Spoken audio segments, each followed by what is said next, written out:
Alright, let's solve this equation for x between 0 and 360. Now, as with other equations you've looked at, you'd like to get everything in terms of one trig function, either, in this case, cosine x or sine x. And there's not a real easy way to do that other than by squaring both sides and introducing a trig identity.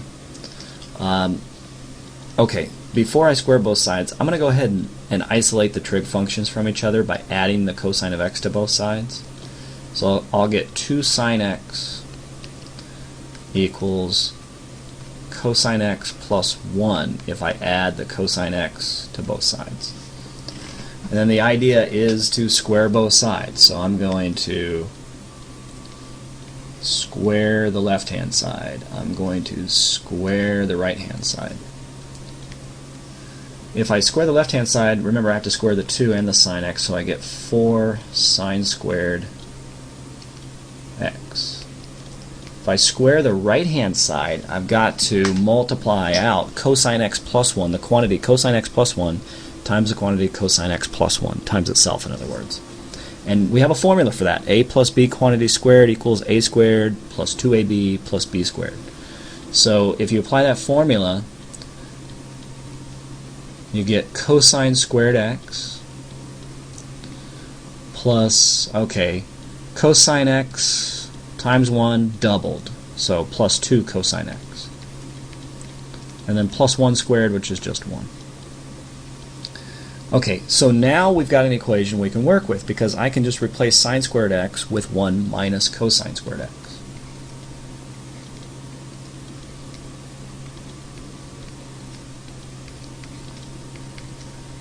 And you've got yourself a quadratic equation, with the unknown being the cosine of x.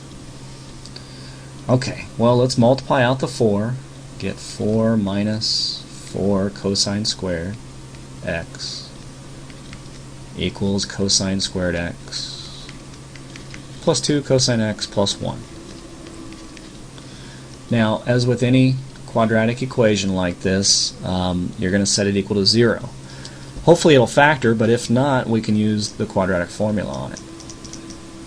Okay, so I think I'm going to go ahead and add 4 cosine squared to both sides. And so I'll add 4 cosine squared x to both sides. And I'll subtract 4. So that if I do this, I'll have a 0 on the left-hand side and a 5 cosine squared x plus 2 cosine x minus 3 on the left-hand side. Okay, I'm going to try and factor this. Hopefully it'll factor.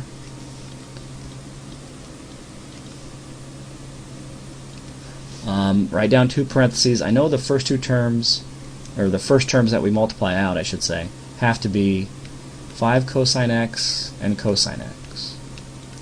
And then if it actually does factor, disregarding the sign for right now, I'm either going to have a 1 and a 3 and a 3 and a 1. Well, I don't want to have a 3 here, because when I multiply out the outer terms, that would give me a 15 cosine x. So I'm going to try a 3 and a 1.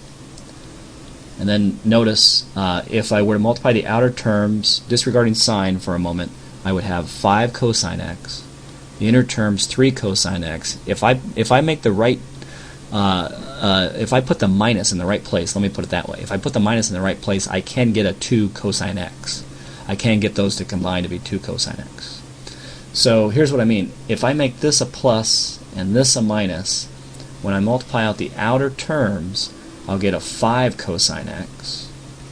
When I multiply out the inner terms, I'll get minus 3 cosine x.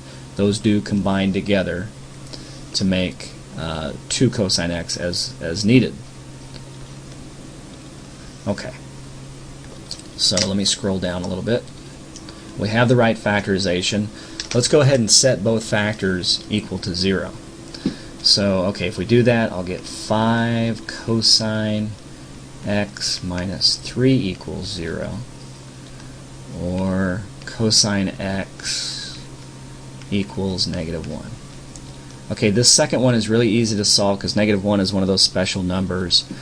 Between 0 and 360, the angle whose cosine is -1 is just 180 degrees.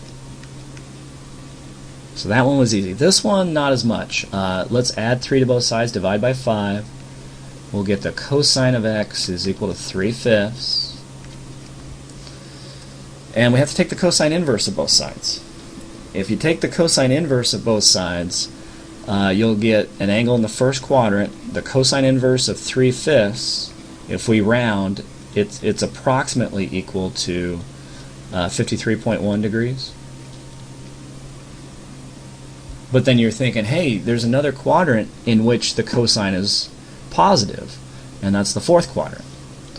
So to get the angle in the fourth quadrant, whose reference angle is 53.1 degrees, go ahead and take 360 minus 53.1. You'll get 306.9.